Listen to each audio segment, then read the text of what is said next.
తెలిసిన పాట చక్కగా దేవుని స్తుతిస్తూ పాడదాం. నేనును నా ఇంటి వారును నీతి సూర్యుని గొలుతుము, నేనును నా ఇంటి వారును నీతి సూర్యుని గొలుతుము, దీన మనసు కలిగి దేవుని దివ్య సేవను చేతుము, నేనును నా ఇంటి వారును నీతి సూర్యుని కొలుతుము. అనుదినంబును ప్రభుని తలచుచు అలయకను ప్రార్థింతును, అనవరతము మా ప్రభుని చిత్తము అనుకరింతుము పనులలో.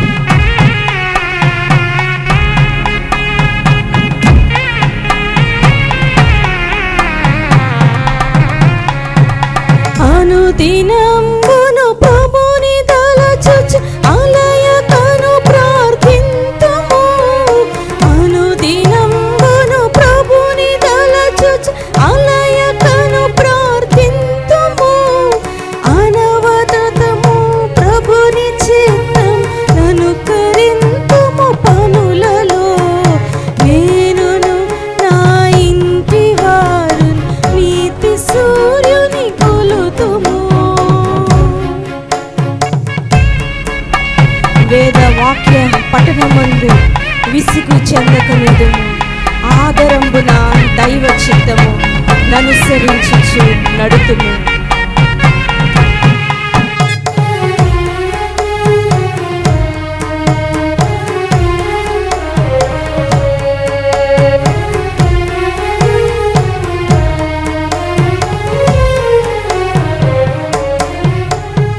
వేదవాక్య పఠనమందు విసుగు చెందకనందుము, వేదవాక్య పఠనమందు విసుగు చెందకనందుము, ఆదరంబున దైవ చిత్తము ననుసరించుచు నడుతుము, నేనును నా ఇంటి వారు నీతి సూర్యుని కొలుతుము.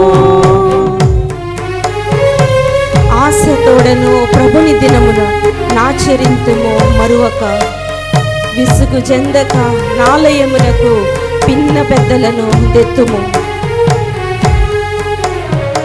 ఆశతోడను ప్రభుని దినమును నాచరింతుము మరువక, ఆశతోడను ప్రభుని దినమును నాచరింతుము మరువక, విసుగు చెందక నాలయమునకు పిన్న పెద్దల దెత్తుము, నేనును నా ఇంటి వారు నీతి సూర్యుని కొలుతుము.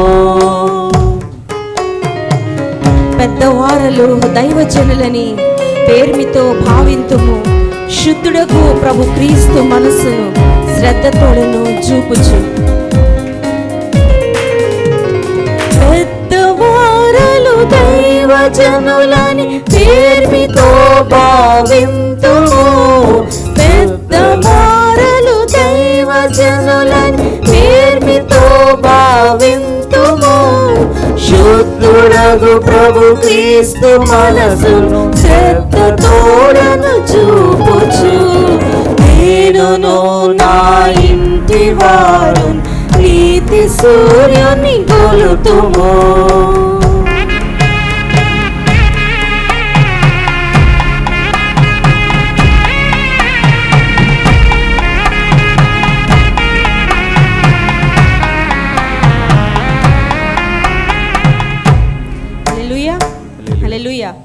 మరొకసారి ప్రభు అయిన యేసుక్రీస్తు నామమున మీ అందరికీ శుభములు, వందనాలు తెలియజేస్తున్నాను.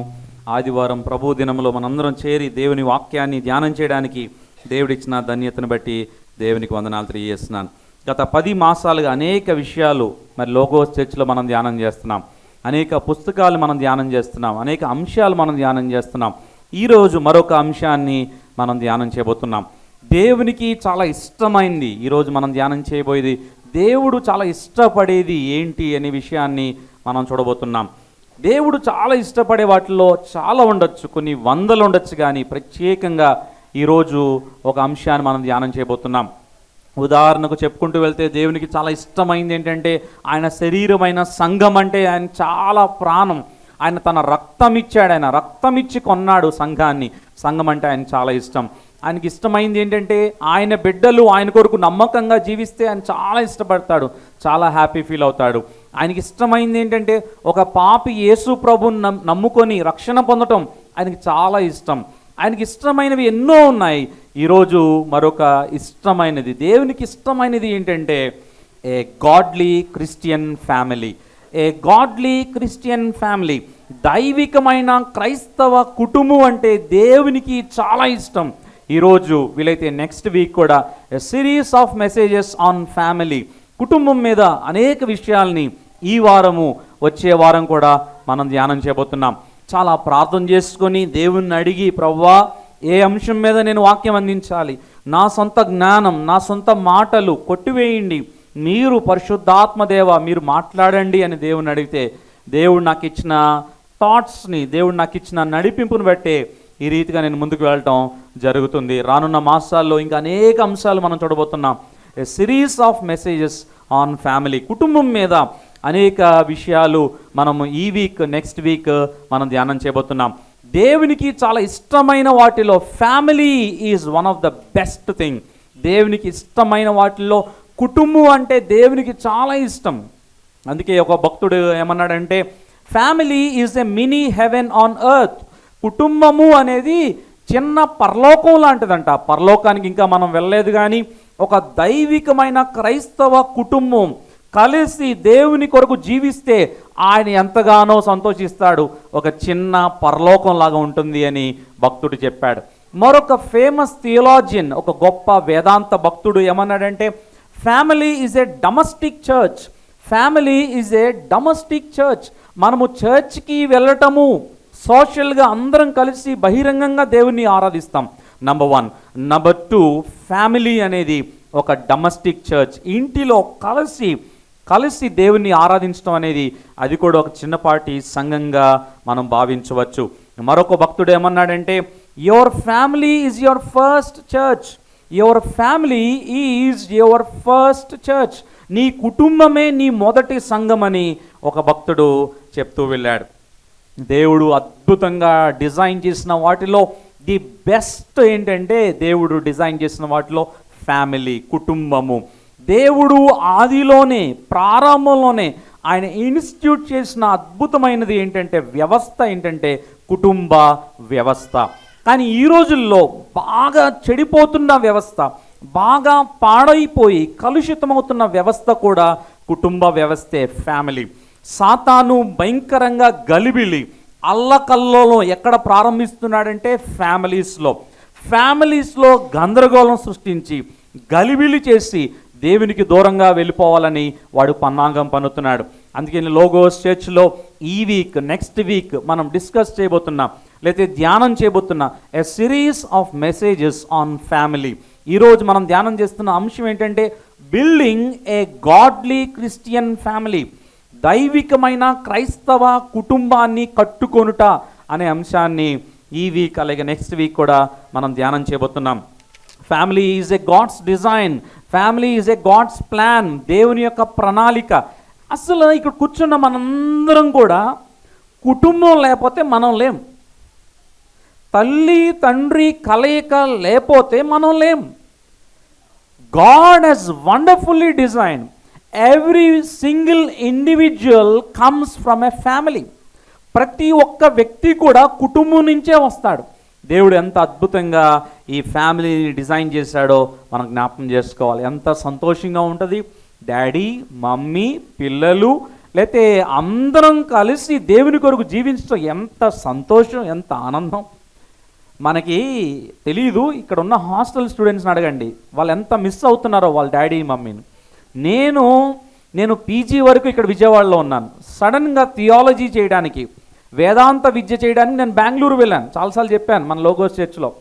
నాకు తట్టుకోలేని బాధ ఎక్కువైపోయింది, దుఃఖం, హోమ్ సిక్ అంటారు. అంటే ఇంటి గురించి, ఫ్యామిలీ గురించిన ఒక బెంగ ఏర్పడింది. అప్పటి వరకు ఎప్పుడు లేదు, ఇంటికి దూరంగా ఎప్పుడు లేను. మొత్తం ఇక్కడ లయోలా కాలేజీలో చదువుకున్నాను, పిబి సిద్ధార్థ కాలేజీలో చదువుకున్నాను, మొత్తం విజయవాడలో ఇక్కడే ఉన్నాను. సడన్గా బెంగళూరు వెళ్ళేటప్పటికి, వేరే దేశం కూడా కాదు కదా, ఇక్కడే కదా బెంగళూరు, కానీ బెంగళూరు వెళ్తే చాలా బెంగ, ఆల్మోస్ట్ 20 కేజీలు వెయిట్ తగ్గిపోయాను బెంగతో. అక్కడ ఒక సెంట్రల్ జైలు లాగా నాకు అనిపించింది. అక్కడ ఎవరితో ఇమడలేకపోయాను, ఎవరితో మాట్లాడలేకపోయాను.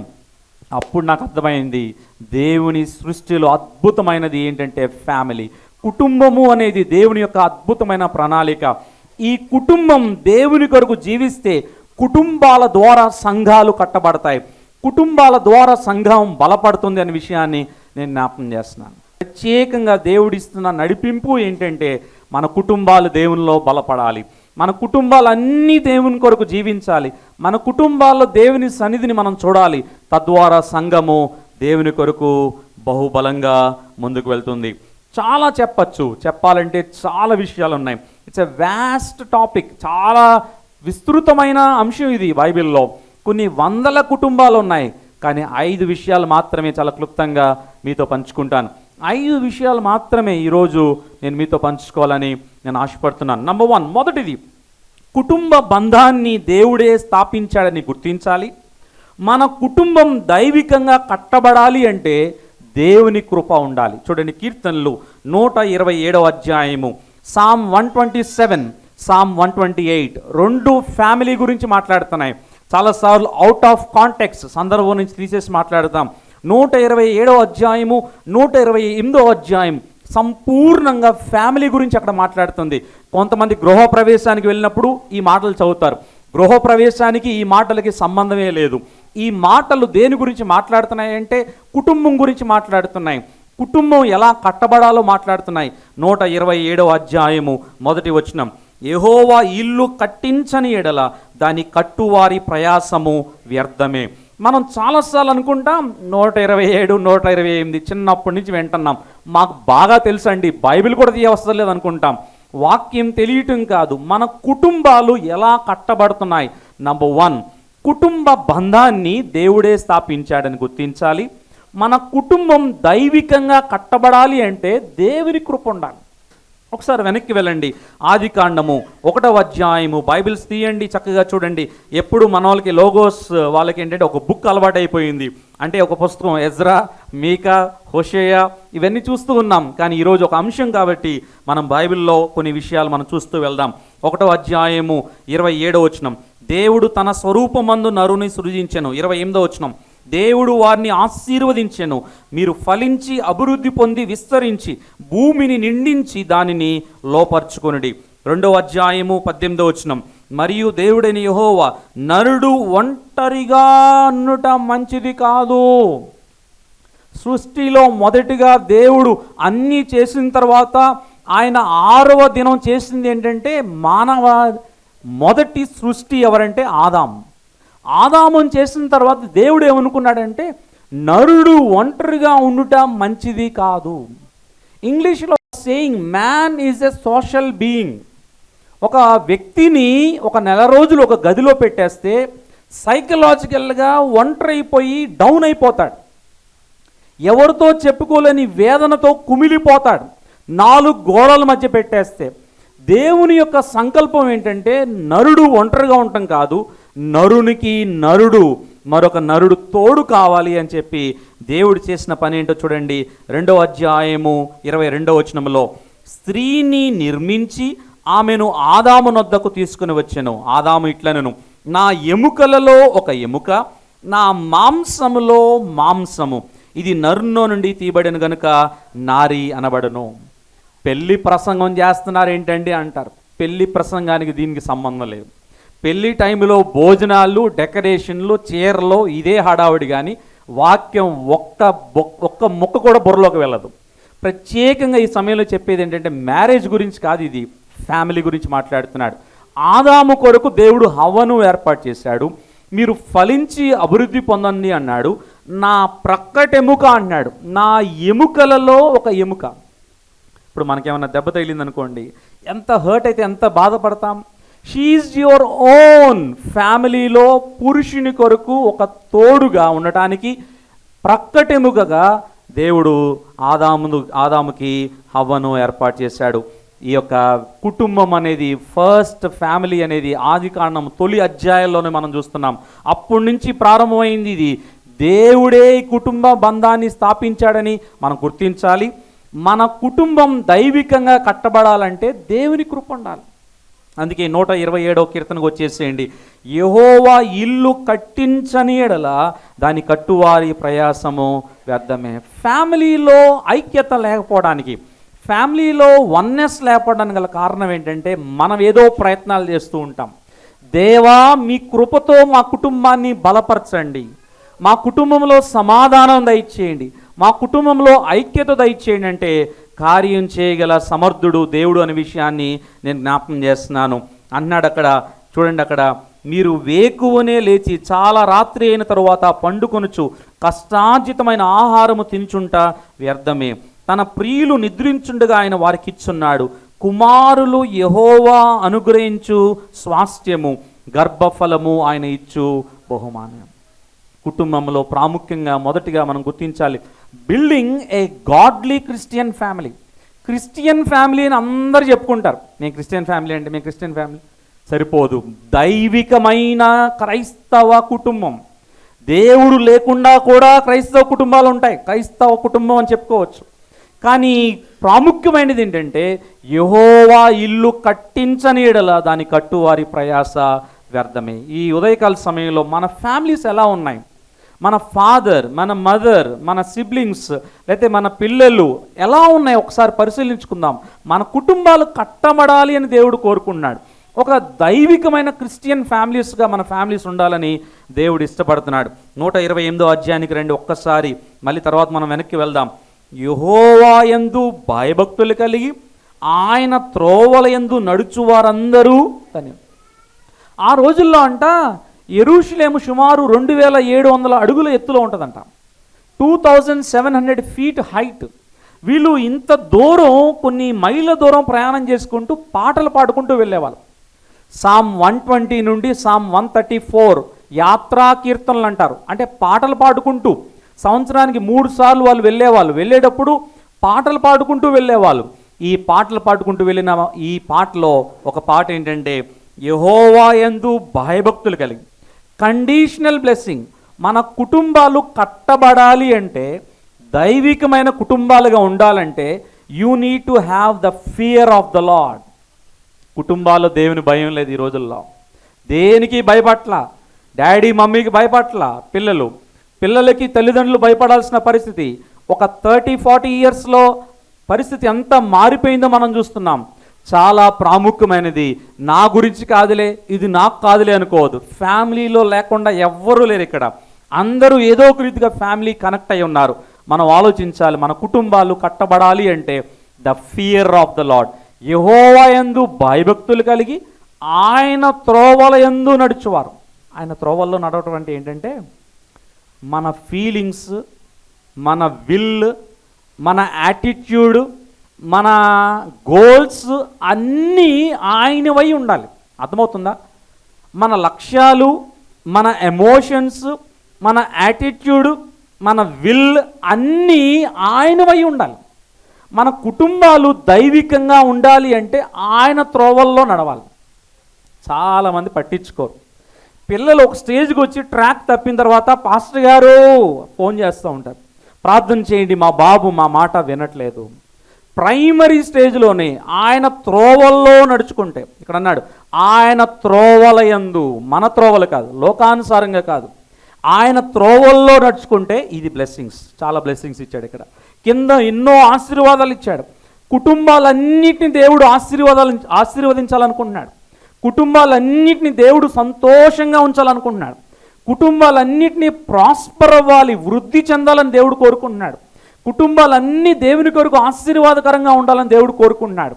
కానీ ఒకటి చేయాలి, యెహోవా యందు భయభక్తులు కలిగి ఆయన త్రోవలు అన్న. చూడండి ఆయన త్రోవలు అంటే ఏంటో. 103వ కీర్తన ఎంత అద్భుతమైన మాటలు. కొంచెం కాన్సన్ట్రేషన్ ఉంచండి. ఏదో పైపైన మాటలు మనం ఎప్పుడు చెప్పాం లోగోస్ చర్చ్లో, చాలా విలువైన మాటలు గమనించండి. 103వ అధ్యాయము 17వ వచనం. ఆయన నిబంధనను గైకొనుచు ఆయన కట్టడలను అనుసరించి నడుచుకుని వారి మీద, యెహోవా యందు భయభక్తులు గల వారి మీద ఆయన కృప యుగ యుగములు నిలుచును, ఆయన నీతి వారికి పిల్ల పిల్ల తరమున నిలుచును. ఆయన త్రోవల్లో నడుచుకుంటే, భయభక్తులు కలిగి ఉంటే, అన్నీ ఆయనకి అప్పగించుకుంటే, కుటుంబం అంతా ఆయన త్రోవల్లో నడుచుకుంటే ఎంత అద్భుతంగా కుటుంబాన్ని దేవుడు దీవిస్తాడో ఇక్కడ జ్ఞాపకం చేస్తున్నాడు. చూడండి 2వ వచనం చూడండి. ఎప్పుడైతే ఆయన త్రోవల్లో నడుచుకుంటామో నిశ్చయముగా నీవు నీ చేతుల కష్టార్జితమును అనుభవించదువు. డాడీ మమ్మీ ఎంతో కష్టపడి ఉద్యోగాలు చేస్తున్నారు. వారి కష్టార్జితం చాలామంది చిరిగిపోయిన సంచిలో వేసినట్టు ఉంటుంది.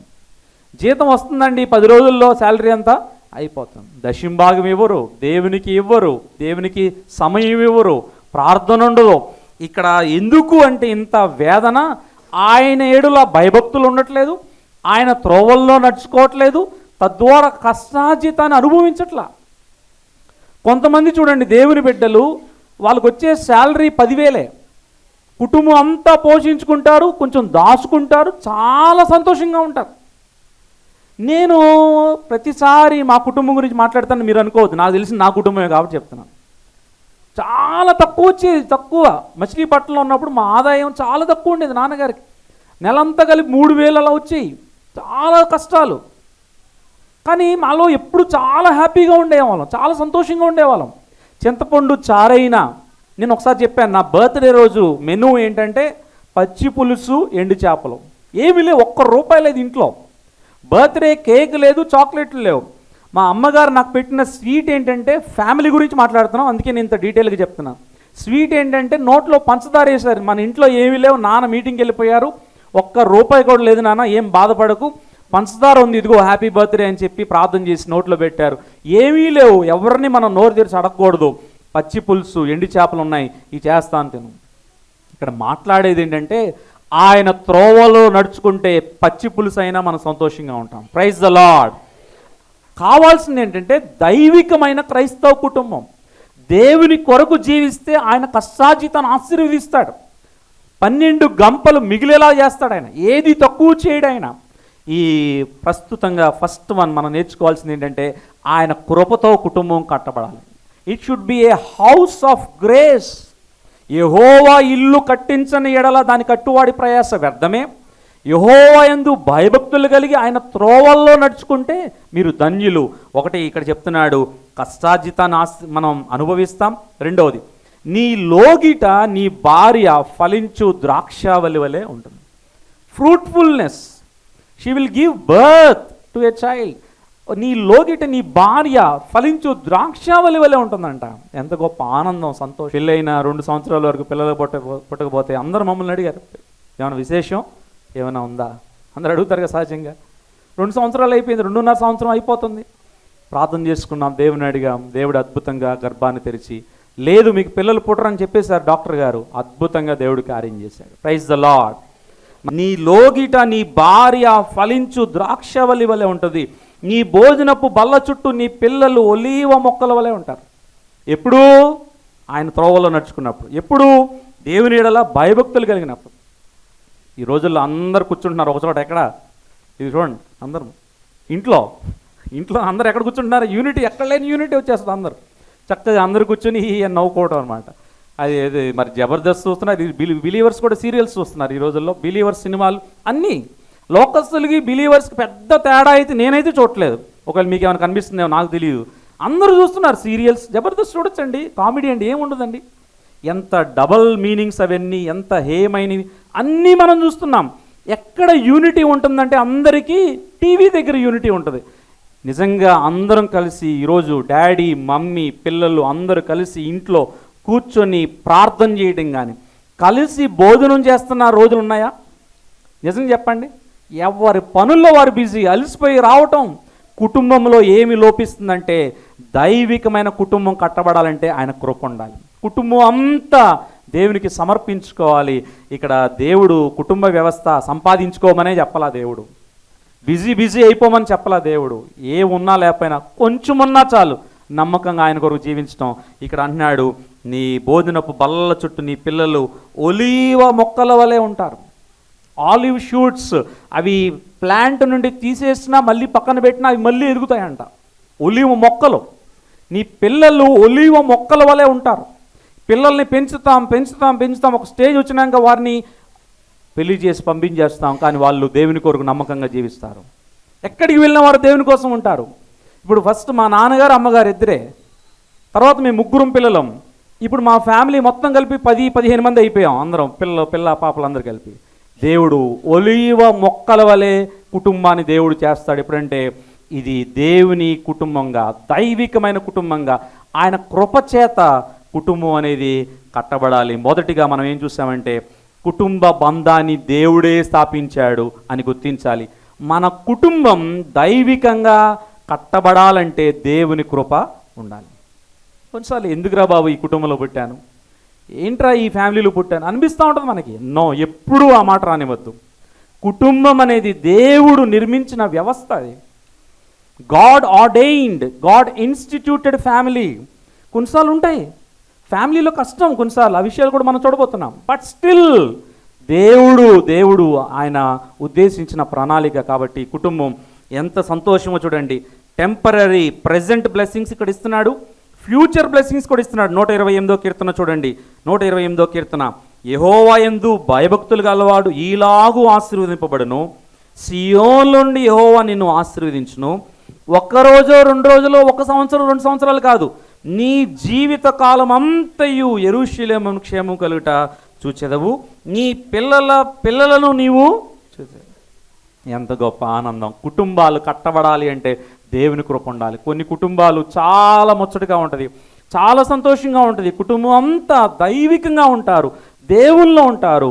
ఎందుకంటే దేవుని కృప అనేది కుటుంబానికి చాలా అవసరం. మొదటిది మనం ఏం చూసామంటే హౌస్ ఆఫ్ గ్రేస్, దేవుని కృపతో కుటుంబం అనేది కట్టబడాలి. రెండవది మీకు జ్ఞాపకం చేస్తున్నాను, మన కుటుంబం ప్రార్థనతో దేవుని వాక్యముతో కట్టబడాలి. ప్రార్థించే కుటుంబం పటిష్టంగా ఉంటుంది. మొదటిదేమో హౌస్ ఆఫ్ గ్రేస్, కృపతో కట్టబడాలి కుటుంబం అనేది. రెండవది హౌస్ ఆఫ్ ప్రేయర్, ప్రార్థనతో దేవుని వాక్యముతో కుటుంబం కట్టబడాలి. ప్రార్థించే కుటుంబం పటిష్టంగా ఉంటుంది. చూడండి, యోబు గ్రంథము 1వ అధ్యాయము, వాళ్ళ నాన్నగారు ఏం చేశాడో చూడండి. వాళ్ళ నాన్నగారు యోబు అంటే తండ్రిగా యోబు ఏం చేశాడో చూడండి పిల్లల కోసం. యోబు గ్రంథము పేజ్ నెంబర్ 421, 421, 1వ అధ్యాయము 5వ వచనం. వారి విందు దినములు పూర్తి కాగా యోబు తన కుమారులు పాపము చేసి తమ హృదయములలో దేవుని దూషించిరేమో అని వారిని పిలువనంపించి వారిని పవిత్రపరచి అరుణోదయమున లేచి వారిలో ఒక్కొక్కని నిమిత్తమై దహన బలి అర్పించుచూ వచ్చెను. యోబు నిత్యము అలాగున చేయుచుండెను.